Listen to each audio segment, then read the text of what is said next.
Bem, esta palestra se intitula Advertência Final para a Terra, porque é basicamente disso que ela trata. É o capítulo 14 do livro de Apocalipse que nos conta que mensagem final é esta para um mundo que está enlouquecendo. Apocalipse 14. Eu olhei e eis um cordeiro em pé no Monte Sião, e com ele 144.000, que tem o nome do Pai escrito em suas frontes. Agora, nós já falamos sobre os 144.000 antes, por isso não vou entrar em muitos detalhes. Mas eles têm o caráter de Deus impresso em sua mente. O nome do Pai escrito em suas frontes. E eu ouvi uma voz do céu, como a voz de muitas águas, e como a voz de um grande trovão. E eu ouvi a voz daqueles que tocavam harpa. E eles cantavam como se fosse um novo cântico diante do trono. Este novo cântico é uma canção de redenção. É uma canção de libertação. É algo que você não pode compreender, a menos que você tenha passado por uma experiência de conversão ou de libertação. Então essa será uma canção cantada com entusiasmo e que será uma parte essencial da redenção. E diante das 4 bestas e dos anciãos. Nós também já discutimos sobre isso, os querubins cobridores e os 24 anciãos. E nenhum homem podia aprender aquele cântico, somente os 144.000 que foram redimidos da terra. Obviamente, você não pode viver a experiência de outra pessoa. Você não pode dar a outra pessoa algo que você mesmo não experimentou. Havia 10 virgens no final. Cada uma delas adormeceu. Todas tinham óleo. Todas tinham a medida do Espírito Santo. E então chegou o noivo. Elas todas acordaram. Mas somente metade delas tinham óleo bastante para entrar na festa nupcial. As outras não tinham óleo suficiente. E então elas pediram às que tinham que lhes dessem um pouco do óleo. E elas responderam: nós não podemos lhes dar o nosso óleo. E algumas pessoas dizem que isso é egoísmo. Por que elas não deram um pouco do seu óleo para as outras? O que isso significa? Bem, você não pode partilhar uma experiência. Você não pode dizer: bem, aqui está um pedaço da minha experiência. Deixe-me derramá-lo na sua lâmpada. Você tem que ter a sua própria experiência com Jesus Cristo. Portanto, todos precisamos de óleo. Todos precisamos desta experiência. Somente se você passa por essa experiência, você pode cantar o cântico. É o único jeito de aprender aquela música. Você precisa de experiência. E aí estão aqueles que não se contaminaram com mulher. Esta declaração sempre me deixa triste, porque eu tinha um amigo que deixou a esposa por causa dessa declaração na Bíblia. Dá para acreditar como as pessoas pensam? Literalmente deixou a esposa por causa desta declaração da Bíblia. E eu disse para ele: você sabe, eu acho que você tem uma compreensão equivocada do significado de mulher na Bíblia. Isso nada tem que ver com o contato físico entre homem e mulher. Isto é algo que se aplica à falsa adoração. Aí estão aqueles que não se contaminaram com sistemas apóstatas de adoração. Mas não, ele não se convenceu. Ele acreditava que era não se contaminar literalmente com mulher. Então eu fiz a ele mais uma pergunta. Você esteve casado todos estes anos. Não é tarde para você tomar essa decisão se você crê nisso? Mas, tanto quanto eu saiba, ele abandonou mesmo a esposa. Mas de qualquer forma, não é isso que o texto está dizendo. Ele significa: aqueles que não se contaminaram com igrejas apóstatas, pois eles são virgens, eles estão com Cristo. Estes são aqueles que seguem o Cordeiro onde quer que ele vá. Estes são os redimidos de entre os homens, as primícias para Deus e para o Cordeiro. E em sua boca não se achou dolo, pois eles não tinham defeitos diante do trono de Deus. Por quê? Porque eles têm justiça perfeita? De fato, eles têm, mas não é a sua justiça própria. É justiça imputada. É a justiça transmitida. Vocês sabem que nenhum de nós é virgem. Nenhum de nós é virgem. Mas em Cristo nós nos tornamos virgens. Porque nele o perdão é tão absoluto que você deixa de ter pecado. É como se você nunca tivesse pecado antes. É como se você fosse virgem aos seus olhos. E esta é uma bênção maravilhosa. E não havia dolo em sua boca. E quando eu penso em mim mesmo, eu me pergunto, será que eu me qualifico? De fato, a minha boca é como se fosse um esgoto. E aqui está escrito que não havia dolo em sua boca. Será que Deus tem a capacidade de nos limpar dessa forma? Sim, Ele pode fazer isso, Ele pode. Porque eles ficaram sem defeito diante do trono. Por quê? Porque Cristo é um cordeiro sem defeito. E é Ele que fica no meu lugar. Isaías 48 diz, ouvi isto, ó casa de Jacó, que sois chamados pelo nome de Israel. Israel, aqueles que lutaram com Deus e prevaleceram, que disseram, eu não te deixarei ir, a menos que me abençoes. Não desistam, continuem firmes, e pela fé aceitem que de fato é isso que vai acontecer. E saíram das águas de Judá, que jurais pelo nome do Senhor, e fazeis menção do Deus de Israel, mas não em verdade, não em justiça, pois eles se chamam de cidade santa, e eles se colocam sobre o Deus de Israel. O Senhor dos exércitos é o seu nome. Eu declarei as coisas antigas desde o início. Elas saíram da minha boca, eu as mostrei. Eu fiz isso de modo repentino, e elas passaram a acontecer. Assim, algumas pessoas dizem que pertencem ao Senhor, que são do Senhor, mas, de fato, elas estão confiando em um sistema em vez de confiar em Deus. Não há valor em se confiar num sistema. Um sistema não pode salvá-lo. Uma igreja não pode salvá-lo. Isso não significa que a igreja não possa ser uma irmandade do povo de Deus. Mas a igreja não pode salvá-lo. Somente Jesus pode salvar você. Então é nele que temos que confiar. Naquele que declarou as coisas antigas desde o início. Elas saíram de sua boca e ele as mostrou. Ele fez isso de forma repentina e elas aconteceram. Então, pode-se testar a Deus recorrendo-se às profecias. Porque eu sabia que tu eras obstinado. Eu sabia que eras de dura cerviz. Que a tua fronte era de bronze. E desde o início eu te declarei isso. Antes que acontecesse, eu te mostrei. Para que tu não pudesses dizer, foi o meu ídolo que fez isso. Foi a minha imagem de escultura, a minha imagem fundida que ordenou essas coisas. Isso não é fantástico? Então, para que serve a profecia? Para nos lembrar que Deus está no controle. Para nos lembrar que Ele tem o destino da humanidade em suas mãos. E que Ele nos conta antes de acontecer, para que nós possamos crer nessas coisas. Da mesma forma, todas essas profecias de que falamos, será que elas podem nos salvar? Não, mas o que elas podem fazer é nos ensinar que Deus, afinal de contas, é digno de nossa adoração. Isso é tudo que a profecia pode fazer. Ela não pode salvá-lo. Tu ouviste e viste todas estas coisas. Eu não as declarei a ti? Eu te mostrei coisas novas de tempos em tempos. Coisas ocultas, mas tu não as reconheceste. Elas foram criadas agora, e não desde o início, mesmo antes do dia em que tu não deste ouvidos a elas, para que tu não dissesses, eis que eu sabia de tudo. Isso é típico da humanidade. Nós imaginamos que nós podemos declarar todas as coisas e explicá-las racionalmente, mas este não é um mundo racional. Será que na minha própria vida eu posso chegar a um ponto e dizer, isso não é racional? Eu não posso lidar com isso? Deve haver alguma outra coisa. E então descobrir que Deus predisse todos os eventos da história, antes do tempo, para que eu pudesse crer que Ele existe. Isso é realmente algo importante.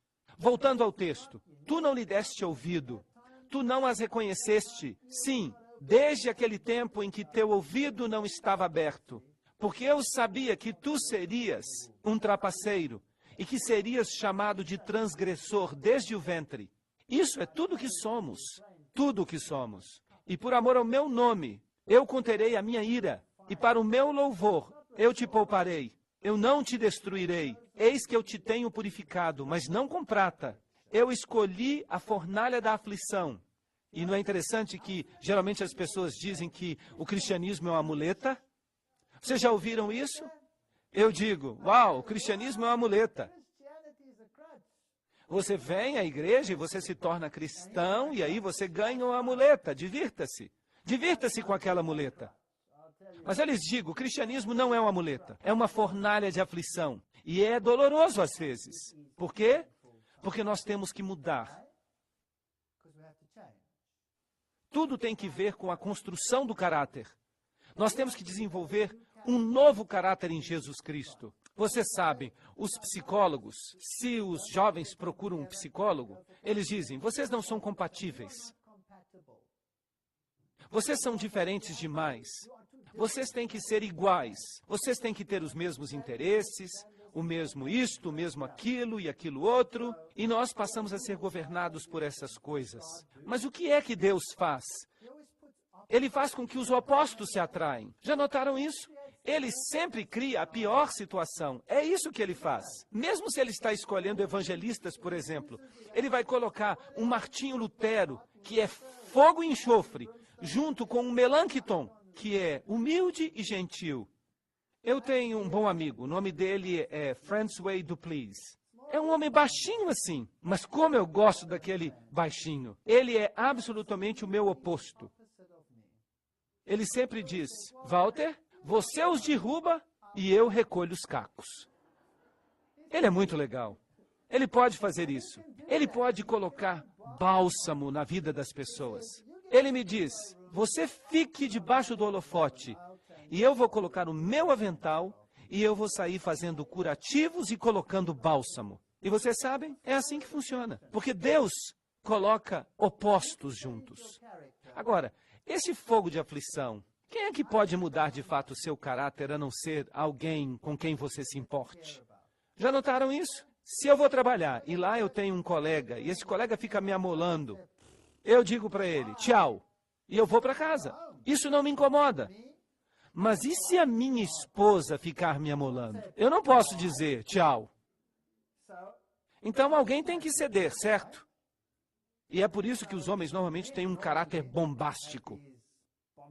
Embora os tempos estejam mudando, e as coisas estão mudando muito ultimamente, não obstante, quem é que pode mudar você? Deus usa as pessoas para mudá-lo, e Ele usa aquelas pessoas que estão perto de você para transformá-lo. O fogo da aflição serve para mostrar a você o caráter que você tem. E ninguém pode mostrar o seu caráter mais do que alguém que está perto de você. Porque se você for rude com uma pessoa e essa pessoa não se importar com você, se ela não se relacionar com você, essa pessoa vai ignorar você e vai embora para sempre. Mas se você for rude com a sua esposa, o que vai acontecer? Ela pode brigar com você, ela pode fazer isso, mas ela também pode ficar quietinha e simplesmente deixar uma lágrima cair. E essa lágrima pode ser pior para você. É isso que de fato atinge o seu coração e come você por dentro. Entra no seu caráter e é melhor então começar a mudar. Você não pode continuar sendo o que era. Você tem que amolecer.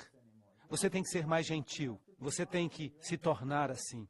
Então Deus usa as pessoas a quem você ama para ajudá-lo a mudar. Não importa quão doloroso isso seja. E Ele diz, trabalhe nisso. E Ele pega duas pessoas e Ele as coloca juntas no fogo da aflição. E a mesma coisa acontece na igreja. Por acaso você pensou alguma vez na vida que a igreja seria um mar de rosas? São irmãos e irmãs completamente diferentes. Sim, você tem tudo quanto é tipo de peixe na rede. Mas eu lhes digo, esses peixes são peixes sérios. Alguns desses peixes têm espinhos. Alguns desses animais da nossa arca são, de fato, bastante espinhosos. O rinoceronte pode lhe dar uma trombada e você pode ficar com um roxo na perna por 6 semanas. E esta é uma daquelas situações das quais você não pode fugir. Eu tinha um conhecido que já morreu, era um homem velho. Era a pessoa mais miserável que eu conheci. Foi a pior coisa que aconteceu na minha vida. Ele era péssimo. Ele foi a pior coisa que aconteceu para mim. Ele gritava comigo e ele tentava destruir tudo que eu estava construindo. Ele me deixava louco.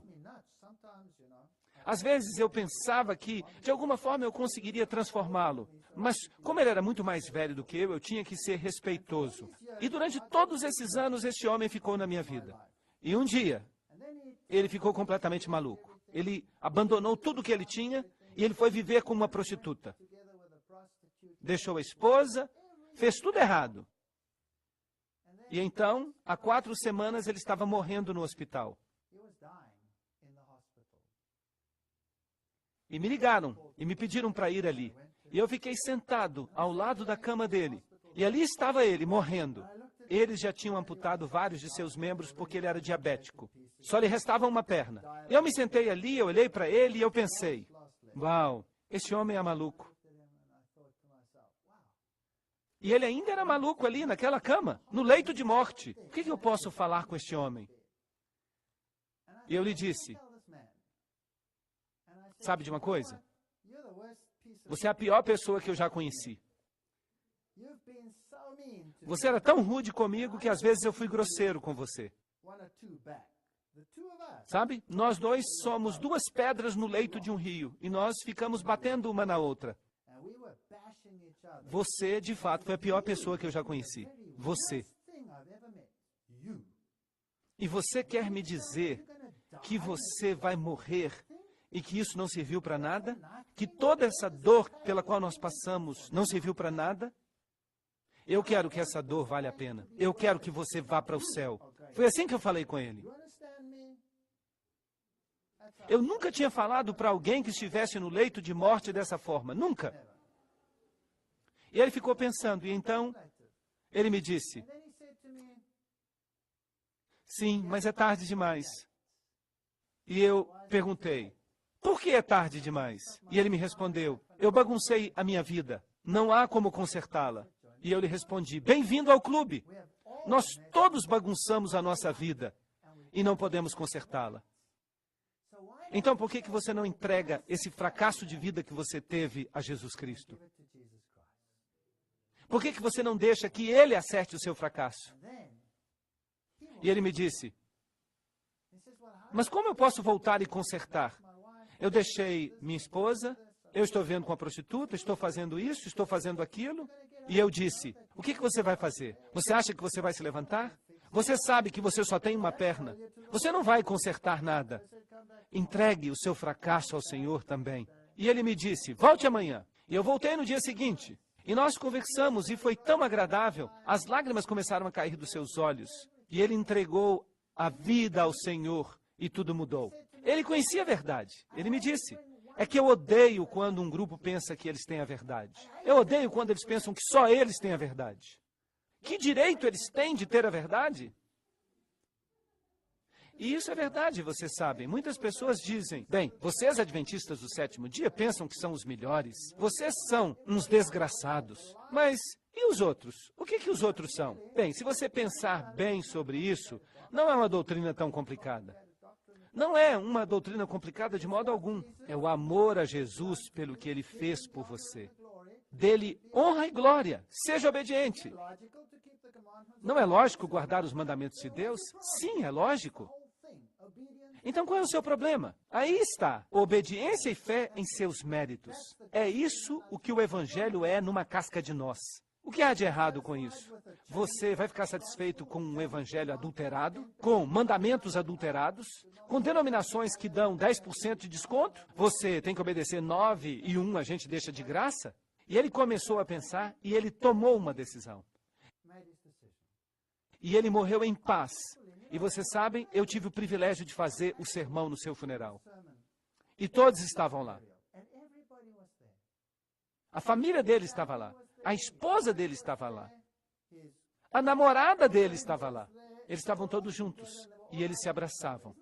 Será isso possível? Sim, esse é o fogo da aflição. Então o Senhor nos coloca em situações em que entramos em contato com aqueles que amamos. Nós podemos fugir disso ou nós podemos aceitá-lo? É a nossa escolha. E se enfrentamos lágrimas e dor, então nós podemos dizer, o problema está comigo. E uma vez que nós percebemos que o problema está conosco, então Deus pode nos libertar. Pelo meu próprio bem, eu preciso fazer isso. Pelo amor do meu nome, eu o farei. Pois como pode o meu nome ser poluído? A minha glória não há de ser dada a outro. Ouvi-me, ó Jacó e Israel, meus chamados. Eu sou o primeiro e eu sou o último. A minha mão estabeleceu as fundações da terra. A minha destra esticou os céus. E quando eu os chamo, eles se ajuntam. Precisamos então reconhecer a Deus. Todos vós, reuni-vos e ouvi. Quem dentre eles declarou estas coisas? O Senhor o amou. Ele realizará o seu beneplácito em Babilônia. O seu braço pesará sobre os caldeus. Agora ele está comparando aqueles que estabeleceram seus próprios padrões, que têm sua própria religião, que não precisam de Deus. É isso que os caldeus representam. Babilônia. Outro portal para Deus. E o texto continua. Sim, eu falei estas coisas. Sim, eu o chamei. Eu o trouxe. E o seu caminho prosperará. Aproximai-vos de mim, achegai-vos a mim. Ouvi, eu não disse segredos desde o início. Desde que há tempo, eu sou. E agora o Senhor Deus e o seu Espírito me enviaram. Assim diz o Senhor, o teu Redentor, o Santo de Israel. Eu sou o Senhor teu Deus, que te ensina a prosperar, que te guia pelo caminho em que tu deves ir. Então, amigos, se Deus sabe melhor, por que não segui-lo? E o texto de Isaías diz, quisera que deste ouvido aos meus mandamentos. Percebem? Todo o evangelho se encontra aqui nesta passagem. Então, a tua paz seria como a de um rio, e a tua justiça como as ondas do mar. Os mandamentos de Deus são uma expressão do seu amor. Tua semente teria sido como areia, e a tua descendência como os pedregulhos. Teu nome não deveria ter sido destruído diante de mim. Saí de Babilônia, fugi dos caldeus. Declarai com voz de cântico, anunciai estas coisas, pronunciai-as até os termos da terra. Dizei, o Senhor redimiu o seu servo Jacó. Vocês percebem o evangelho aí? Significa ficar longe daqueles que dizem, sou eu que posso, sou eu que chego a Deus pelas minhas obras. Qualquer que seja o sistema, se ele não reconhecer que foi o Senhor que fez isso, que ele te redimiu, você não está na religião certa. Este sim é o evangelho. E Deus diz, quisera que desseis ouvidos aos meus mandamentos. Então a tua paz seria como um rio, e a tua justiça como as ondas do mar. Não é uma doutrina complicada, é uma doutrina simples. Nós é que complicamos tudo. Então, qual é a advertência final ao mundo? Ela está encapsulada nas mensagens dos 3 anjos. E nós a encontramos no livro de Apocalipse, logo após os versos que nós já lemos. A mensagem do primeiro anjo, sobre o que ela fala? Bem, vamos ler. E eu vi outro anjo, isto é, um mensageiro, voar no meio do céu, espalhando a sua luz por todo o mundo, tendo o evangelho eterno para anunciar àqueles que habitam na terra, e a toda nação, tribo, língua e povo, dizendo com alta voz, temei a Deus e dai-lhe glória, pois vinda é a hora do seu juízo, e adorai aquele que fez os céus, a terra, o mar e as fontes das águas. Então, de novo, em Apocalipse 4, 6 a 7, você tem o selo de Deus. Então, a primeira mensagem angélica diz, nós estamos vivendo na época do juízo. Prestem atenção à palavra. Adorem a Deus. Adorem a Deus. Adorem aquele que fez os céus, a terra, o mar e as fontes das águas. E o que eu preciso fazer para dizer ao mundo que eu reconheço como tal? É simples. Guardar o sábado. Por quê? Porque esse é o âmago do mandamento do sábado. Em 6 dias o Senhor fez o céu, a terra, o mar e o que está neles. Portanto, Ele ordenou que guardássemos o sábado. Em Deuteronômio 5 está escrito, vós fostes escravos no Egito, e o Senhor vos tirou com a mão poderosa e com o braço estendido. Portanto, o Senhor vos ordenou que guardasseis o sábado como dia santo. O sábado é um sinal da criação. O sábado é um sinal da redenção. Ele nos tirou da terra do pecado e Ele nos trouxe até a fonte da sua graça. E assim como fomos criados por Ele, somos redimidos por Ele. Se você observar o sistema judaico, havia 7 festivais anuais, de tipo e antítipo. Havia a Páscoa, em 14 de Nisan, e isso representava a crucifixão, porque o cordeiro era morto e o sangue era colocado nos umbrais. E é por isso que nós temos que colocar o sangue do cordeiro nos umbrais do nosso coração. E então o anjo do Senhor, que vai trazer o juízo, passará a largo. Então, se nós aceitamos a nossa Páscoa, que foi um sacrifício por nós, nós reconhecemos a crucifixão, o cordeiro que morreu em nosso lugar. O segundo festival judaico era a festa dos pães asmos. Notem que ela acontecia no dia seguinte, 15 de Nisan.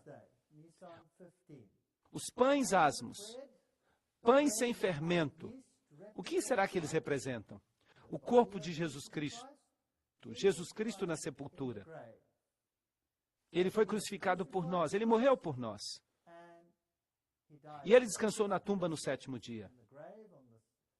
Então, no dia seguinte, Nisan 16, acontecia a festa das primícias, que representa a ressurreição. Jesus, as primícias. Foi ele que ressuscitou dos mortos.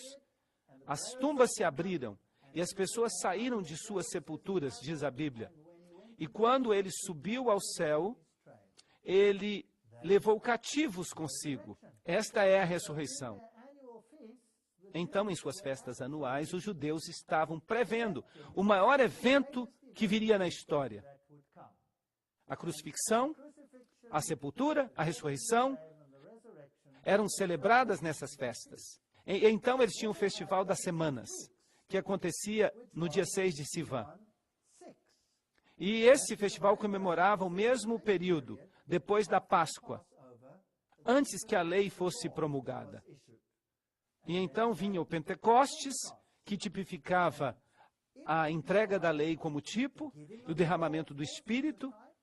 A pregação da mensagem era parte dessa festa anual. Um tipo de Pentecoste. E então havia 3 outras festas. A festa das trombetas, em 1º de Tishri, que anunciava o juízo, o movimento do segundo advento. Uma trombeta que soava dizendo, um grande evento vai acontecer. As trombetas soavam antes do juízo. Elas anunciavam o juízo. E o movimento do segundo advento dizia, a hora do seu juízo chegou. Vinda é a hora do seu juízo. E o movimento do segundo advento dizia, vinda é a hora do seu juízo. Então havia o dia da expiação, 10 de Tishri. Este é o juízo pré-advento. Obviamente Deus está julgando, porque quando ele vier, a sua recompensa está com ele, não é verdade? Então ele vem com a sua recompensa, então obviamente está tudo decidido, pré-julgado. Então o julgamento está ocorrendo no céu neste mesmo momento. Então era o dia da expiação, e ele representava este período quando o sumo sacerdote entrava no Santíssimo, e quando ele saía dali, os pecados eram, em tipo, transferidos para o bode, que era levado para o deserto. Notem que o bode não morria. Ele não podia ser o portador do pecado e ser o substituto. Ele era levado e os pecados que tinham sido confessados eram removidos do santuário e eternamente apagados, como se jamais tivessem existido. E a última festa era a festa dos tabernáculos, 15 de Tishri. Eles construíam tendas para si mesmos e eles celebravam em grande alegria. Era uma espécie de volta ao lar, segundo advento. Então, as festas anuais dos judeus representam a história do Evangelho. O dia da expiação é a purificação anual do santuário terrestre. Então, o sumo sacerdote entrava com sangue e ele oficiava no Santíssimo. E ele fazia expiação por todo o santuário. Ao sair, purificava o santuário do registro de pecado. Então, o dia da expiação era o dia do juízo. O juízo tinha vindo.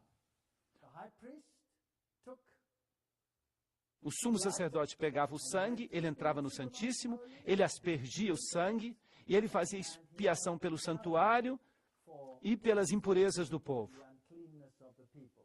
Agora, qual era o padrão do julgamento? Tiago nos diz, Tiago 1:25. Mas quem quer que olhe para a perfeita lei da liberdade e nela persevera, não sendo um ouvinte esquecido, mas um praticante da obra, este homem será abençoado em suas ações. Tiago 2:15. Falai e assim procedei, como aqueles que serão julgados pela lei da liberdade. É um nome maravilhoso, lei da liberdade. A lei liberta você. Ela não é uma lei de escravidão. Se todas as pessoas guardassem a lei neste planeta, não seriam todas elas livres? Sim ou não? Claro que sim.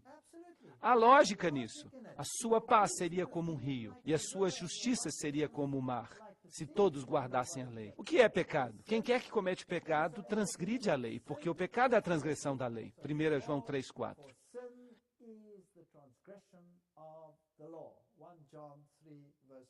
É isso que é pecado. Se você quer ter uma relação de obediência, você tem que guardar a lei de Deus. Onde não há lei, não há transgressão. Romanos 4:15. Então deve haver uma lei desde o início, sim ou não? De outro modo, não teria havido transgressão. Pois o salário do pecado é a morte. Mas o que diz o verso que vem depois deste?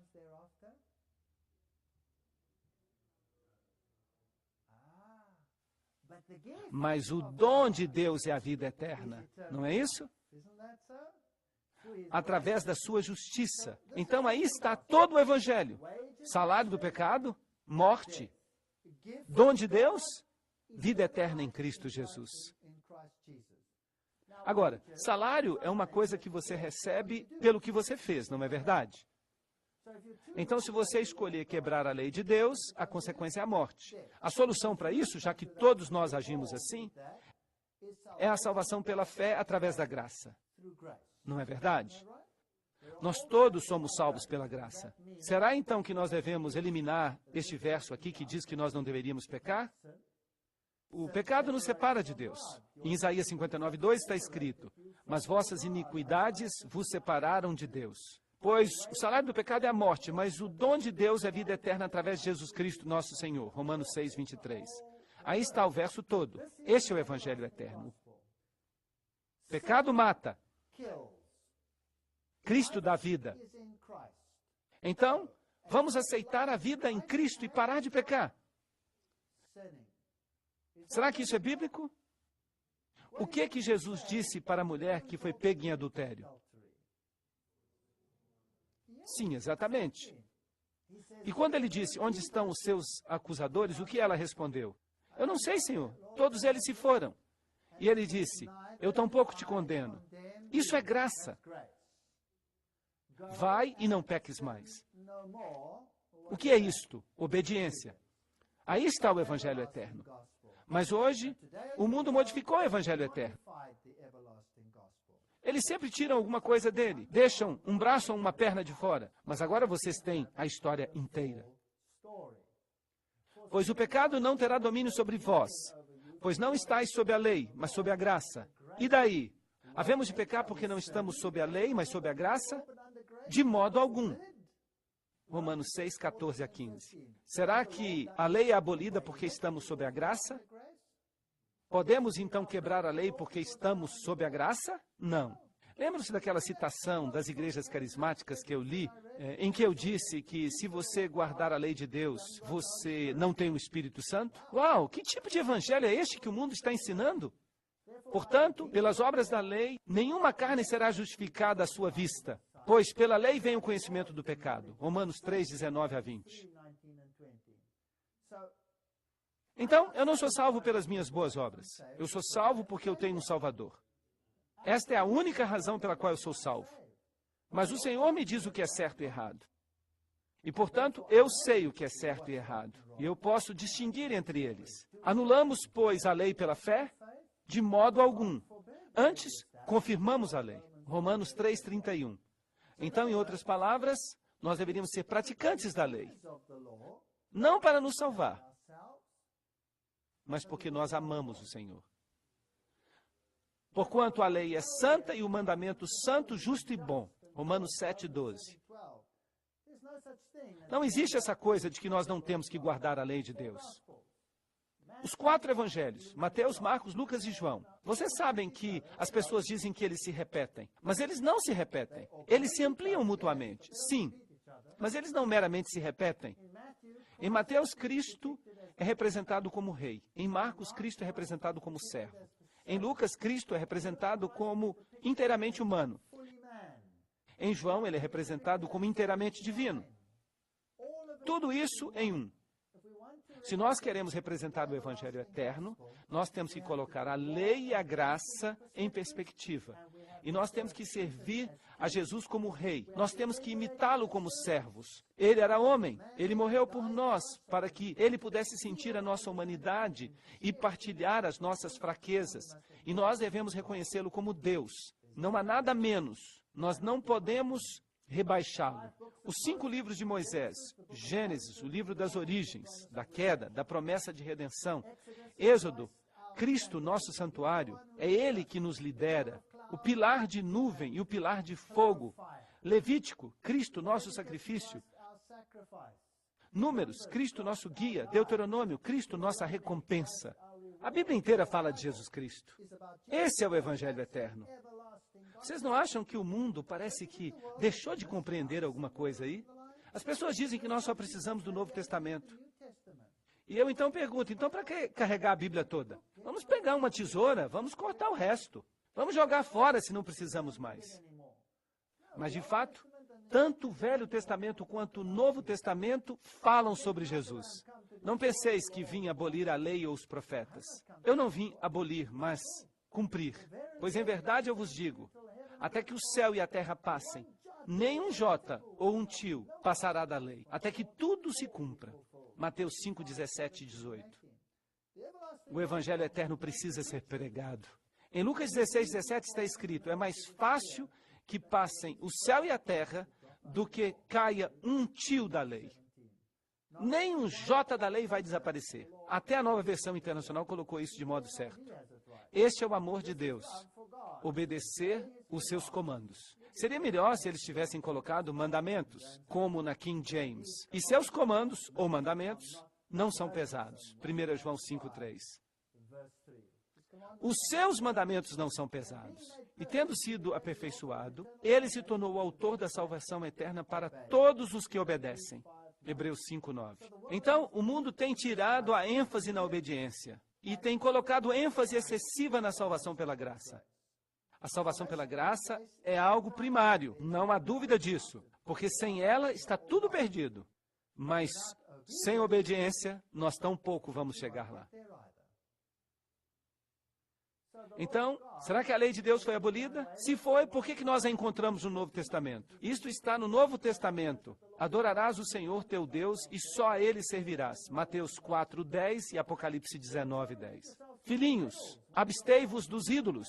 1 João 5:21 e Atos 17:29. Que o nome de Deus e a sua doutrina não sejam blasfemados. 1 Timóteo 6:1. O sábado foi feito para o homem e não o homem para o sábado. Portanto, o Filho do Homem é Senhor também do sábado. Marcos 2:27 a 28 e Hebreus 4:4. Honra teu pai e tua mãe. Mateus 19:19 e Efésios 6:1 a 3. Não matarás. Romanos 13:9 e Tiago 2:11. Não cometerás adultério, Mateus 19:18. Não furtarás, Romanos 13:9. Efésios 4:20. Não darás falso testemunho, Romanos 13:9. Não cobiçarás, Romanos 7:7.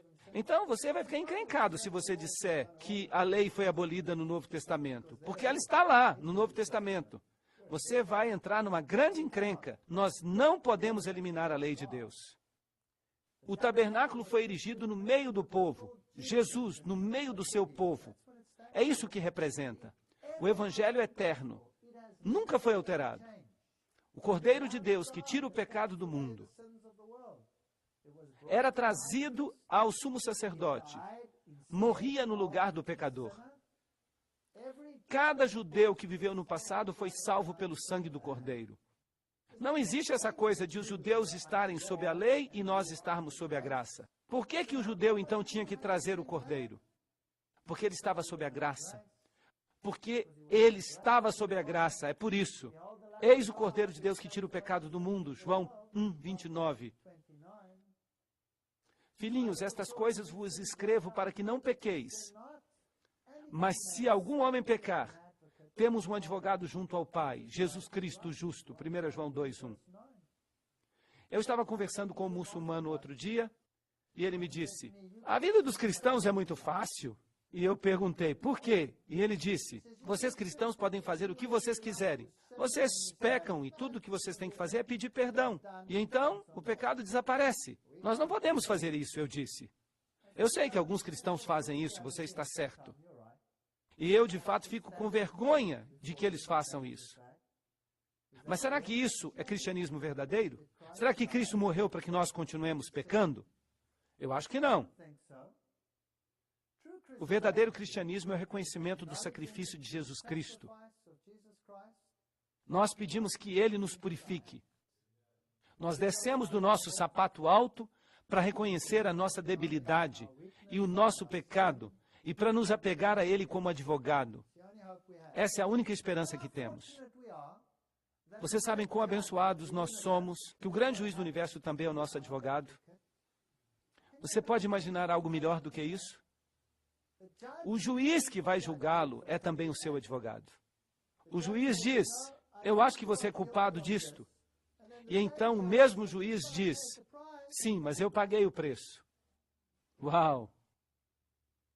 Mas será então que nós dizemos, obrigado, obrigado, graças? Será que amamos o Salvador tanto para parar de fazer o que fazíamos antes? Se você estivesse cumprindo pena numa prisão, por uma obra ímpia que você tivesse feito, ao sair, você poderia dizer, bem, agora eu estou livre para voltar e fazer tudo de novo? Eu sei que alguns fazem isso, mas não seria melhor dizer, eu fui perdoado e por isso eu nunca mais vou fazer isso? Que opção você escolhe? Obviamente a segunda. Ele foi ferido pelas nossas transgressões, ele foi pisado pelas nossas iniquidades. O castigo que nos traz a paz estava sobre ele, e pelas suas pisaduras fomos sarados. Isaías 53:5. Se confessarmos os nossos pecados, ele é fiel e justo para nos perdoar os pecados e para nos purificar de toda injustiça. 1 João 1:9. Eu estava falando outro dia com um pastor e ele me disse, a lei foi abolida, você é um legalista. E eu respondi, ah é? Então você deixa a sua esposa ir para minha casa comigo hoje à noite? Eu sei que isso foi um pouco deselegante. A minha esposa estava comigo e eu achei que eu podia dizer uma coisa assim. Mas o fato é que ele disse, claro que não. Bem, eu disse, e se eu matasse um de vocês dois? Isso estaria bem? Ou se eu roubasse o seu carro? Ou se eu... E aí você sabe, eu falei os 10 mandamentos. Todos esses mandamentos são aceitos. Só há problema com um mandamento. O sábado é o problema. Não os outros 9, mas para se livrar deste mandamento. Às vezes eles estão dispostos a se livrar de todos eles.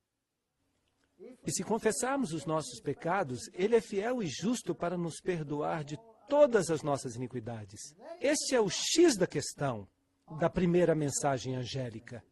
Nós vivemos no período do julgamento. Há um evangelho eterno que nunca foi alterado.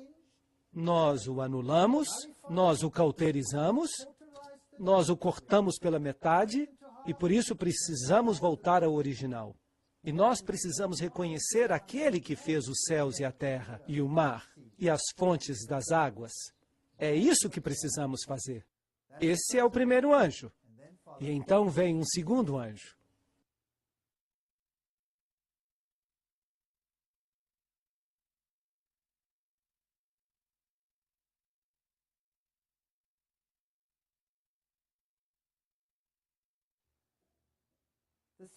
A segunda mensagem angélica é uma mensagem assustadora. Vejam que, se você rejeita a mensagem do primeiro anjo, então você rejeita a luz. E se você rejeita a luz, eventualmente você acaba onde? Nas trevas. Então, o que diz a mensagem do segundo anjo? E seguiu-se outro anjo, dizendo, caiu Babilônia, caiu a grande cidade, porque ela fez todas as nações beberem do vinho da ira da sua fornicação. Apocalipse 14, 8. Essa é a mensagem do segundo anjo. É uma mensagem poderosa. É uma mensagem que precisa ir a todo o mundo. Então, de que adianta se eu vou ao mundo e digo, mundo, caiu Babilônia? Que diferença isso faz? Eu não teria que explicar para alguém o que Babilônia significa antes que eu lhes possa dizer que ela caiu? Sim ou não? Claro que sim. Se as pessoas não sabem o que é Babilônia, então para que serve lhes dar essa mensagem? Portanto, quem é Babilônia? Você tem que ir até a antiga Babilônia para descobrir o que era Babilônia. Babilônia era um sistema religioso que era muito atraente para os israelitas.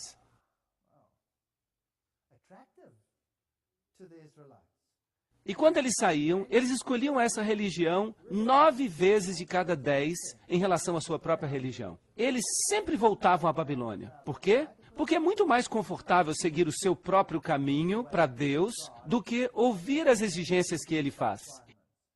E o que é o vinho de Babilônia? O vinho de Babilônia é uma doutrina falsa. Mensagens Escolhidas, volume 2, página 68. O vinho de Babilônia é a exaltação do falso sábado sobre o sábado que o Senhor Jeová abençoou e santificou para o uso dos homens. E também a imortalidade da alma. Essas heresias afins e a rejeição da verdade convertem a igreja em Babilônia. Reis, mercadores, governantes e professores de religião, todos eles se corromperam e entraram em harmonia. Sim, hoje os governantes do mundo estão seguindo aquela igreja. Apocalipse 16, 13 a 14. E eu vi 3 espíritos imundos como rãs, que saíam da boca do dragão, e da boca da besta, e da boca do falso profeta. Pois eles são espíritos de demônios, que operam milagres, e que saem até os reis da terra e ao mundo inteiro, para juntá-los para a batalha daquele grande dia do Deus Todo-Poderoso. Apocalipse 16, 13 a 14, assustador. Muito bem. De fato, nós estamos falando a respeito do sistema de Babilônia. Ele consiste de 3 componentes. E eles são administrados por espíritos imundos, rãs. As rãs foram uma das pragas no Egito, porque as rãs eram divindades no sistema egípcio. Então, aqui estão elas, e elas saem da boca do dragão, da besta e do falso profeta. Esses 3 componentes são espíritos de demônios que operam milagres. Em contrapartida, temos, aqui está a paciência dos santos, os que guardam os mandamentos de Deus e a fé de Jesus. Apocalipse 14, 12. 2 mensagens. Quais são essas mensagens? E quem é esta mulher, Babilônia, que fez com que o mundo inteiro se assentasse aos seus pés para adorá-la? Então, a Babilônia mística tem esses 3 componentes, o dragão, a besta e o falso profeta. E nós já falamos detalhadamente sobre eles nas palestras.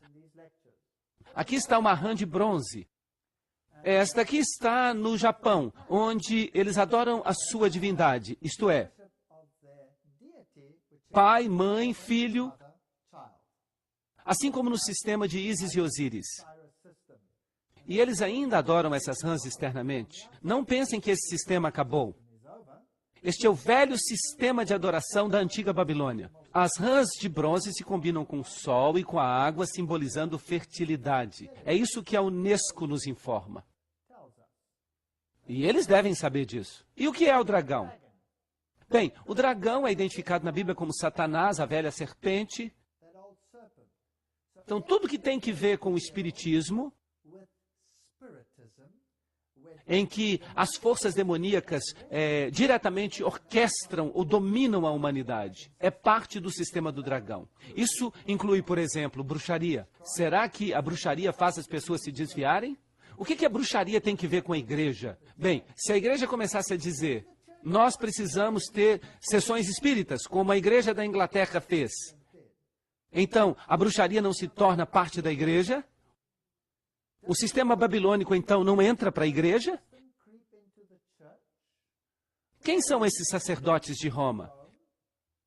Esses são bispos peregrinos que lidam com o ocultismo e que comandam as cenas por trás do movimento da nova era. E a filosofia mundana? Ayn Rand, do livro A Virtude do Egoísmo. Será que existe virtude no egoísmo? Não existe, mas na forma humana de pensar, há virtude até no egoísmo. De fato, Robert Schuller ensina que a autoestima é o que realmente necessitamos. Não estima a Deus, mas autoestima. E eu pensei, ele deve crescer e eu devo diminuir. Vocês querem saber de um pequeno segredo? O segredo é que a verdade e o erro são assim mesmo. São exatamente assim. Você sabia que se você quer entregar a sua autoestima a Cristo, você de fato aumenta a sua autoestima? É maravilhoso e é um fato. Pense nisso. Você tem o Deus do universo que reconhece a você como seu filho. Você se torna filho ou filha do Altíssimo. Um príncipe que há de se sentar num trono junto com ele. Uau! Se isso não é algo significativo, então o que será significativo? Mas você tem que aprender humildade para se qualificar. Mas nesse sistema nós aprendemos outra coisa. E o que nos diz essa senhora tão agradável, J.Z. Knight? Você é um Deus. Esqueça de Jesus Cristo. Ele é apenas um entre os deuses. Isso é espiritismo, pois o homem se coloca a si mesmo como um Deus a ser adorado. Então nós temos todos esses reis deuses, como o Dalai Lama, todos esses reis, os sistemas de adoração do mundo, todos esses sistemas de adoração, eles se encontram nas Nações Unidas para formar uma grande religião unida. E nós precisamos reconhecer a mesma divindade por trás de tudo isso. Eu tenho um problema com isso. Como é que eu posso reconhecer uma divindade que se exalta quando eu estou acostumado a adorar uma divindade que é humilde? As duas coisas são incompatíveis. Mas eles tentam fundir todas essas coisas num grande supersistema. E Bhagwan Sher foi adorado como ser humano. Será que isso realmente lhe dá autoestima? Pelo contrário, tira sua dignidade. Ou o Maitreya, que apareceu em Nairobi e as pessoas o adoraram como Jesus Cristo. O pessoal da igreja hoje gosta muito de Harry Potter. As crianças se vestem como Harry Potter e começam a praticar os seus valores na igreja. Isso é bruxaria. Então, a igreja incorporou a bruxaria em seu sistema? Sim ou não? Pelo menos ela tem tolerado a bruxaria. Há muitas pessoas na igreja que ficam horrorizadas quando elas veem isso acontecer. E eu acho que Deus está permitindo que as coisas fiquem cada vez piores, para que eles possam acordar e ver o que aconteceu com a igreja. A igreja se tornou Babilônia ao permitir a adoração do dragão em seu próprio seio. E o espiritismo moderno com as irmãs Fox? Aí estão elas. Tudo começou com uma batida. Tap, tap, tap, tap. Mas elas então passaram a ter sessões mediúnicas e a adoração de demônios. E nós vimos que os fundadores dos movimentos cristãos modernos, as organizações de pesquisa psíquica, os grandes bispos, Westcott, Hort, todos esses, eles de fato reescreveram uma Bíblia para nós, se você quiser dizer isso. Eles tinham as suas sociedades de fantasmas e se comunicavam com os espíritos. Será então que isso não é espiritismo na igreja? O espiritismo diz que os mortos sabem mais do que os vivos. E a serpente disse à mulher, é certo que não morrereis. Gênesis 3, 4. Neste caso, como em muitas outras passagens bíblicas, o diabo disse a verdade. E o Senhor falou a mentira. Foi isso que falou E.W. Sprague, um espírita. Abertamente. Eles não escondem suas palavras. O princípio fundamental do espiritismo é que o ser humano sobrevive à morte do corpo e que, ocasionalmente, sob condições não ainda completamente compreendidas, nós podemos nos comunicar com aqueles que foram adiante de nós. J. Arthur Hill, Espiritismo, História, Fenômenos e Doutrina, página 25. Essa é a definição de espiritismo, mas a Bíblia diz que quando você morre, você morre. Sua única esperança é a ressurreição. É a sua única esperança. Os espíritas dizem que podem se comunicar com os mortos. Não há morte na sepultura. Eu converso sempre com os mortos. Eu não posso duvidar que as pessoas continuam vivas após a morte, porque eu falo com elas com frequência. Foi Oliver Lodge que disse isso. Bem, os reis modernos tentam se comunicar com os mortos por toda parte. O príncipe Charles tem sessões regulares com Patton, que já morreu faz muito tempo. E ele é o cabeça da igreja da Inglaterra. Há espiritismo na igreja? Sim ou não? Claro que há espiritismo na igreja. O jornal Pensador Progressista, de 18 de maio de 1929, diz: o que o espiritismo é e faz? Ele remove o temor da morte. A morte é realmente o portal para o mundo dos espíritos. Ele ensina que a morte não é a cessação da vida, mas apenas uma mudança de condição. O espiritismo é a mensagem de Deus para os mortais, declarando que a morte não existe. O que isso faz com Deus? O que isso faz dele? Faz dele um mentiroso. É isso mesmo. Todos os que faleceram ainda estão vivos. Ensina que todos os que faleceram ainda estão vivos, que há esperança na vida no além para o mais pecador, que toda alma progredirá através das épocas até as alturas, sublimes e gloriosas, nas quais Deus é amor e amor é Deus. O mundo lá fora está vivendo essa mentira. Eu tenho informações sobre sessões espíritas, até mesmo fitas de uma sessão com Cecil John Rhodes. Claro que ele está morto, mas ele fala aos espíritas e explica como é a hierarquia do outro lado e que os mais ímpios desta terra, de acordo com essa sessão espírita,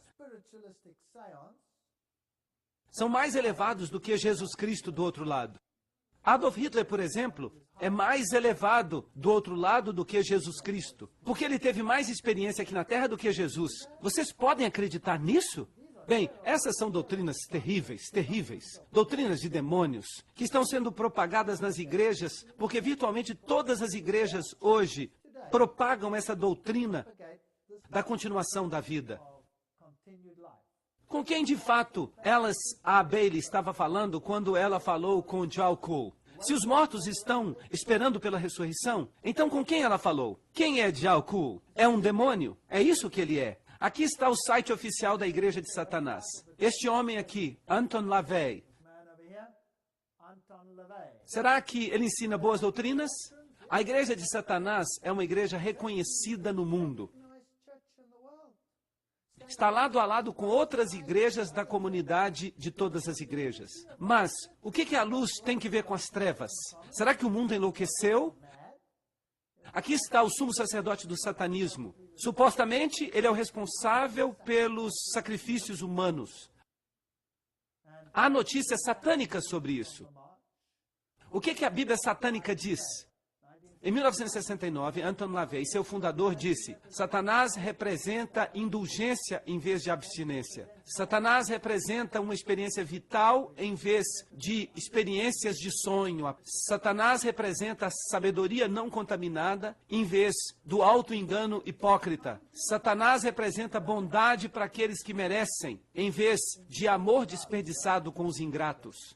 Mas o que diz a Bíblia? O reino dos céus é feito de pequeninos. Ide aos valados e aos caminhos. Ide e buscai os aleijados, os mancos e pessoas semelhantes. Será que nós deveríamos desprezá-los? De modo algum deveríamos amá-los, recebê-los nos braços da igreja, porque eles farão parte do reino dos céus.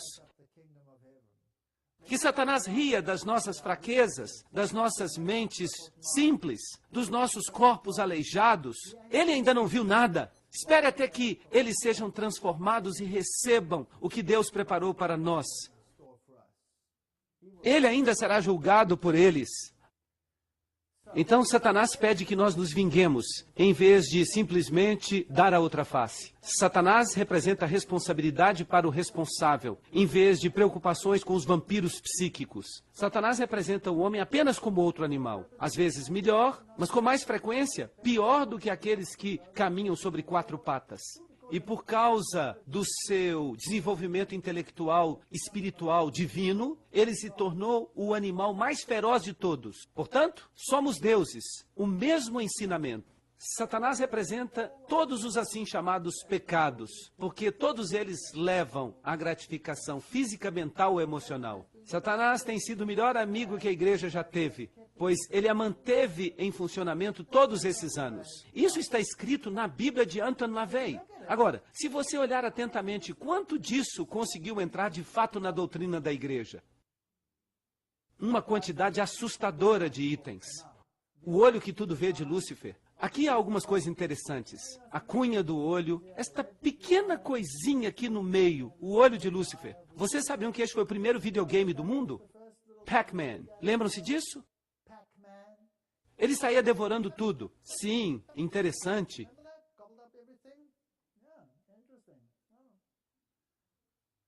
Então, o espiritismo é o componente do dragão. Tem que ver com atividade demoníaca, que se disfarça como uma atividade da igreja. Mas, de fato, é o satanismo mais puro e demoníaco, pois todos são bem-vindos no aprisco de Babilônia. E a besta? Bem, infelizmente, a besta é o catolicismo. É isso que a Bíblia ensina. Todos os atributos do papado se aplicam a esse poder da besta. É ele que tem o sinal de Horus. As religiões mundiais se sujeitam a ele. Ele se tornou tudo para todos. Ali está ele recebendo o tilak do hinduísmo. Ali está ele beijando o Corão. Nós já falamos disso. Um Cristo morto não pode se comunicar. Um corpo de Cristo como Deus, literalmente transformando Deus em um pedaço de pão. Será que isso pode salvar você? Não. Acredite em mim. Eu já tentei conversar com ele. Ele não responde, ele não responde. E a substituição de Maria? Ali está o brasão de armas do Vaticano, o dragão na crista papal no Museu do Vaticano. Vatis significa adivinhador, serpente, Vaticano, serpente adivinhadora. É isso que significa. Então, se nós seguimos o poder da besta, nós acabamos encrencados. Apocalipse 13:4. E eles adoraram um dragão, que deu seu poder à besta. E eles adoraram a besta, dizendo: quem é como a besta? Quem é capaz de fazer guerra contra ela? Então, se nós reconhecemos a Roma como líder espiritual das igrejas, bem, então nós estamos reconhecendo a liderança de Babilônia, em vez da liderança de Jesus Cristo. E qual é o objetivo dos jesuítas? De acordo com eles, eles buscam a maior glória de Deus. Mas se você examinar os fatos, você vai descobrir que o objetivo deles é o domínio mundial. Eles se tornaram indispensáveis para o Papa. O Papa sem eles não podia existir, porque o catolicismo se encontra identificado com eles. Eles se tornaram indispensáveis para os governadores. Eles comandam as revoluções com suas próprias mãos. E, de certa forma, com um nome ou outro, são eles que governam o mundo. Isso é fato. Todas essas revoluções das quais falamos, todas essas mortes e destruição, tudo está sob o seu controle. Eles criam caos, eles criam a ordem mundial quando eles querem. E nós temos que nos sujeitar a eles. Mas há outro componente ainda de Babilônia, o falso profeta. Trata-se de algo muito triste. Eu vi outra besta saindo da terra, e tinha 2 chifres como um cordeiro. Trata-se de outro sistema cristão, que falava como dragão. Nós discutimos isso quando falamos de Apocalipse 13. Aí estão os Estados Unidos, protestantes, surgindo e recebendo o seu poder e se tornando uma imagem da besta, se tornando como ela é. E o protestantismo, que deveria representar liberdade e justiça, é de fato hoje maçonaria em disfarce. A estátua da liberdade é maçônica. Uma aliança pura, que de fato é uma aliança impura. A parede de separação entre a igreja e o Estado é uma metáfora que tem por base uma história mal contada. E porque se voltaram para Roma, as igrejas protestantes adotaram características da besta. A igreja da Inglaterra aqui teve o seu rosto transformado e se tornou como a besta. Nós já falamos sobre isso. Nós também estudamos os seus ensinamentos, o que eles estão ensinando e como isso é totalmente contrário à Bíblia. O que Schuller disse, o que a Bíblia disse, todas essas coisas. Schuller disse, nós podemos orar, Pai nosso que estás nos céus, honorável seja o teu nome. E nascer de novo significa que nós devemos mudar de uma autoimagem negativa para uma autoimagem positiva. Uma religião baseada no eu, uma religião baseada em valores mundanos, uma religião que honra o homem ao nível da divindade. E isso tudo é pecaminoso. É pecaminoso e precisa ser chamado pelo seu nome certo. Quer Billy Graham apoie ou não. A Bíblia, e apenas a Bíblia, quer ele se sente com o Papa ou não. E o movimento carismático? Esse movimento ensina, onde se diz, eu sou, eu simplesmente sorrio e digo, sim, eu sou também. Será que isso ainda é cristianismo? Eu acho que não. A revista Guardadores de Promessa, de Kenneth Hagin, tem o obelisco, tem uma forma de piedade, mas nega sua eficácia. Tudo isso é muito triste. E Benny Hinn ensina, diga, eu sou, eu sou, eu sou. Não diga, eu tenho, diga, eu sou. Você é tudo o que ele era, e tudo o que ele é, você será. Será que isso é cristianismo? Eu acho que não. Então, o que é isso? Isso é uma profecia falsa, isso é uma pregação falsa, isso é uma mentira, e como mentira tem que ser exposta. Então, nós temos 3 componentes em Babilônia: o dragão, a besta e o falso profeta. Nós mostramos o que eles são de fato, e a mensagem vai para o mundo. Babilônia não é o que parece ser. Caiu, caiu Babilônia. E então, segue outro anjo. Mas vocês acham que as igrejas aceitarão essa repreensão? Sim ou não? Não, elas não vão aceitar. Será que os indivíduos vão aceitar essa repreensão? Sim, graças a Deus, a pregação não será feita em vão. Mas e a terceira mensagem angélica? O que ela diz? Apocalipse 14, 9. E o terceiro anjo seguiu-os, dizendo com uma alta voz: se alguém adorar a besta e a sua imagem, e receber a sua marca na fronte ou na mão, o mesmo beberá do vinho da ira de Deus, que é derramado sem mistura na taça da sua indignação, e será atormentado com fogo e enxofre na presença dos santos anjos e na presença do Cordeiro. Uau! Eu nunca vi uma mensagem tão dura saindo da boca de Deus. Ela é uma mensagem dura. Mas nós já falamos de fato sobre isso, porque nós falamos da marca da besta, sobre a fronte e a mão, quando nós falamos de Apocalipse 13. Vamos lembrar isso. De que se trata, afinal de contas? O mesmo beberá do vinho da ira de Deus, que é derramado sem mistura, sem misericórdia desta vez. Destruição total. Na taça da sua indignação, e ele será atormentado com fogo e enxofre na presença dos santos anjos e na presença do Cordeiro. O que isso significa? Eu ainda vou fazer mais 2 palestras sobre isso. E a fumaça do seu tormento sobe para todo sempre. O que isso significa? E eles não têm descanso, nem de dia nem de noite. Aqueles que adoram a besta e sua imagem, e quem quer que receba a marca do seu nome. O que isso significa? O que significa para todo sempre? Bem, eu vou passar 2 palestras falando sobre isso, as 2 últimas. E depois teremos paz eterna após isso. Apocalipse 14, 9 a 10.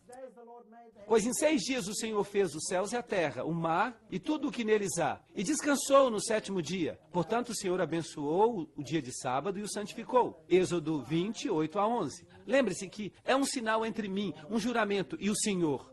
Porque ele descansou no 7º dia. Ele foi refrigerado. E sinal significa marca.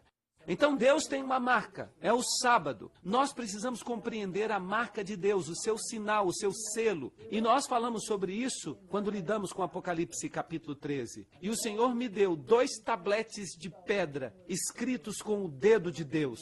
E por isso não podiam ser falsificados. Deuteronômio 9, 10. Portanto, o selo de Deus, a marca de Deus está no coração da sua lei. É o sábado. E esse selo dá autoridade, como nós já vimos, a toda a lei. Agora, será que nós somos salvos ao guardar a lei? Não. Vamos deixar isso bem claro. Mas sem guardar a lei, seremos salvos? Não. Compreendem? Sempre faça essas duas perguntas. Agora, o ponto é que, se nós não somos salvos ao guardar a lei, então como é que nós somos salvos? Pela graça. A graça nos salva 100%. A graça nos salva. Nós somos salvos pela graça. Portanto, se eu agora guardo a lei, o que eu estou reconhecendo ao guardar a lei? Eu estou reconhecendo uma autoridade superior a mim. Isso não é correto? Se eu guardo a lei, eu estou reconhecendo um poder superior a mim. E se eu a guardo exatamente como ele disse, eu estou reconhecendo a sua autoridade. Está correto? Então, a autoridade de quem eu estou reconhecendo? De Jesus. Então não pense que ao dizer guarde a lei, você é legalista. Não. De fato, ao guardar a lei, você está fazendo o que é certo. Você está propagando a justiça pela fé. Porque você está reconhecendo a superioridade de Deus em sua vida. Você está reconhecendo sua dependência dele. E você se alinha com a sua vontade. Porque você está reconhecendo a sua fidelidade na compreensão. Será que isso faz sentido? Então, ao não aceitar as leis dos homens, mas aceitar as leis de Deus, eu reconheço a minha dependência dele. Eu aceito a sua justiça pela fé. Portanto, a mensagem da marca da besta envolve justiça pela fé e obediência como consequência. Simplesmente isso. Mas o Senhor, Criador dos céus e da terra, aí está o seu selo, aí está o seu nome, o seu título, o seu território. E eu lhes dei os meus sábados para serem um sinal entre mim e eles, para que eles soubessem que eu sou o Senhor que os santifica. Então, de onde vem a sua justiça? Dele, não de mim. Isso é justificação pela fé. Então, a terceira mensagem angélica é a mensagem da justificação pela fé. Ela pode descambar para o legalismo se você não for cauteloso. Mas, de fato, você faz o que é certo ao guardar a lei. Se você compreende isso corretamente, você está reconhecendo um poder superior a você. E será que se derdes ouvidos aos meus mandamentos que eu vos ordenei hoje, se vos acautelais para que o vosso coração não seja enganado, de modo que vos desvieis e servis a outros deuses e os adorais, portanto, aplicareis estas minhas palavras ao vosso coração e à vossa alma, e os atareis como sinal sobre a vossa mão, para que sejam como que pingentes entre os vossos olhos. Deuteronômio 11, 13 a 20. Então, se nós agirmos assim, nós vamos pensar assim. E a marca da besta? O domingo é a marca da nossa autoridade. É isso que eles dizem. A igreja está acima da Bíblia e sua transferência da observância do sábado é prova disso. Registro Católico, setembro de 1923. Ela pegou o domingo pagão e o transformou no domingo cristão. E então, o domingo pagão, dedicado a Balder, se tornou o domingo cristão sagrado a Jesus. E ela mesma reconhece isso, porque ela diz, a própria Igreja Católica admite que a mudança foi feita por ela, e que este ato é a marca do seu poder eclesiástico. Então não se trata de discutir sobre o dia, mas sobre a autoridade. Se eu obedeço a este sistema, eu estou exaltando as leis humanas. Eu estou basicamente dizendo, eu recebo a minha santificação de onde? Da Igreja Católica. É isso que ela quer. Mas nenhuma igreja pode me dar santificação. Nem mesmo a igreja a qual eu pertenço. Nenhuma igreja pode me dar santificação. Essa é a verdade. A Bíblia diz...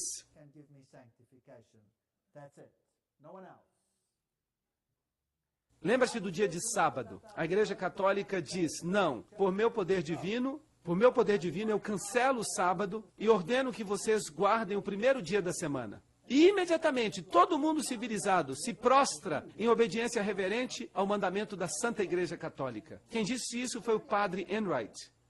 Eles falam isso com muita arrogância. Então, a quem estou reconhecendo? Os poderes terrenos ou os poderes celestiais? Esta é a pergunta. Então, escolha quem você quer reconhecer, a Deus ou ao homem. O poder da santificação através de Deus, ou o poder da santificação através do homem que leva à morte. Por quê? Como é possível um homem salvar você?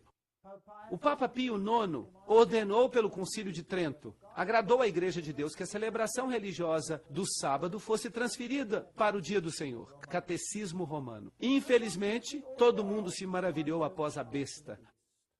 Assim, a mensagem do terceiro anjo é: não reconheça a lei dos homens como sendo superior à lei de Deus. O teste será o sábado. Será que eles podem colocar um microchip na sua mão? Talvez. Talvez eles queiram controlar o que você compra e vende. Mas o chip não é um compromisso de seu caráter. O compromisso do seu caráter é a obediência a Deus e aos seus mandamentos. É isso que deve estar na sua fronte e na sua mão. A Igreja Católica fica feliz quando ela está na sua mão e na sua fronte. E há uma diferença sutil aqui. A Bíblia diz em Deuteronômio: atai-os como pingentes entre os vossos olhos e na vossa mão. Mas a marca da besta é colocada na fronte e na mão. Por que há essa diferença sutil? Porque a Igreja Católica fica satisfeita se você guarda essas coisas porque você está convencido de que isso é verdade. Mas ela também fica satisfeita se você faz isso simplesmente sem dar muito pensamento a respeito disso. Apenas ser obediente já é o bastante, mas não é o bastante. Você precisa ser obediente a Deus. Aqui está a paciência dos santos, que guardam os mandamentos de Deus e têm a fé de Jesus. Apocalipse 14. E essa mensagem se torna ainda mais forte quando chegamos a Apocalipse 18. Depois dessas coisas eu vi outro anjo descendo do céu com grande poder, e a terra foi iluminada com sua glória. E ele clamou poderosamente com grande voz, dizendo: caiu, caiu, Babilônia a grande. Agora, veja aqui o que aconteceu. Ela se tornou a habitação de demônios, a casa de todo espírito maligno, e a gaiola de todo pássaro imundo e odioso. Bem, se você rejeita Deus, então você aceita demônios. Pois todas as nações beberam do vinho da ira da sua fornicação, e os reis da terra cometeram fornicação com ela, e os mercadores da terra enriqueceram, etc, etc, etc. E ouvi outra voz do céu dizendo: saí dela, povo meu, para que não sejais participantes dos seus pecados, e para que não recebais as suas pragas. Então Deus vai chamar o seu povo para fora de Babilônia. Eles têm que sair. Eles têm que perceber que um sistema terreno foi construído que não leva à justiça. Não tenhais comunhão com as obras ímpias das trevas, mas antes exponde-as. Efésios 5:11. Esta é a última mensagem de advertência ao mundo. É uma mensagem dura. É uma mensagem dura e impopular.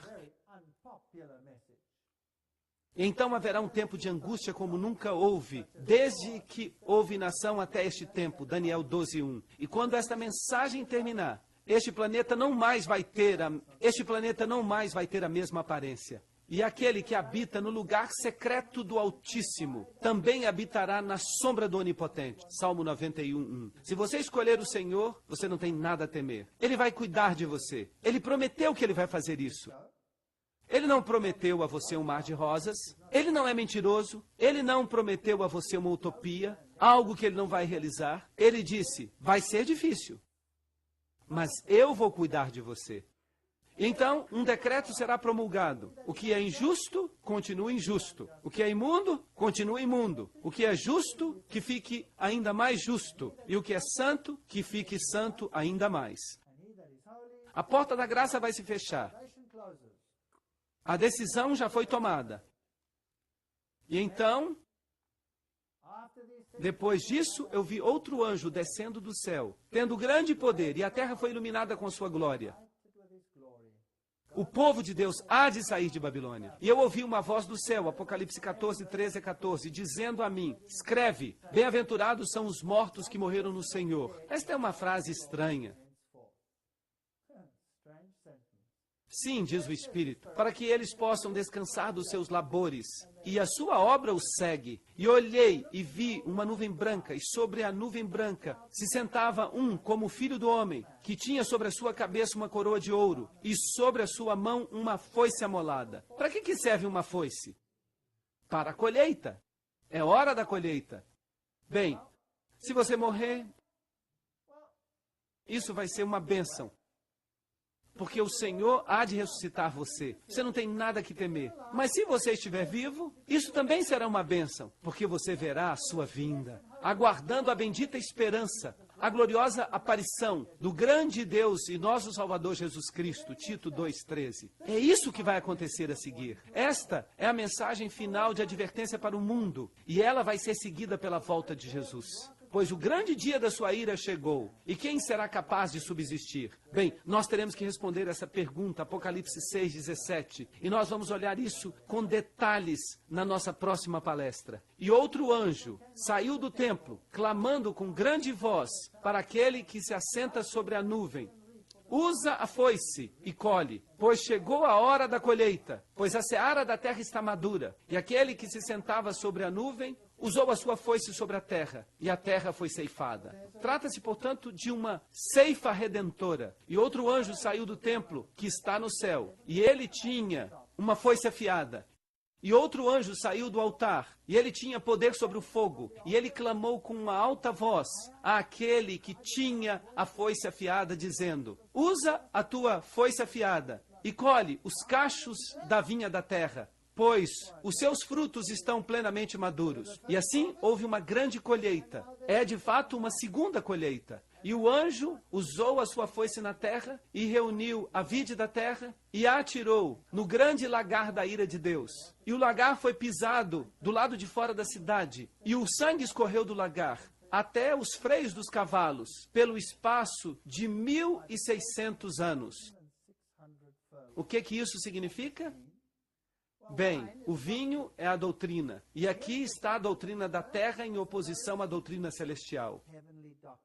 E esta doutrina subirá e cobrirá os cavalos. E o que o cavalo representa? O anúncio do Evangelho. E este Evangelho que se espalhou pela terra era mentiroso, porque ele era terreno. Ele deixava Jesus Cristo de fora. E ele será enterrado em sua própria iniquidade e desaparecerá para sempre. Então a escolha é entre um sistema ou outro. Ou nós seguimos a Jesus Cristo quando ele voltar, ou faremos parte da outra colheita. A escolha é nossa. E esta mensagem final de advertência, por mais estranha que ela possa parecer, é uma mensagem de amor, porque ela nos chama a que reconheçamos a Jesus. Pense em sua simplicidade. Povo meu, Deus está basicamente dizendo: eu os amo. É a hora do meu juízo. Por que vocês não deixam as filosofias vãs desta terra? Por que vocês têm que dar crédito à evolução e a essas outras filosofias? Por que vocês não me reconhecem como Criador e Redentor? Por que vocês querem seguir filosofias que exaltam os seres humanos e diminuem a divindade?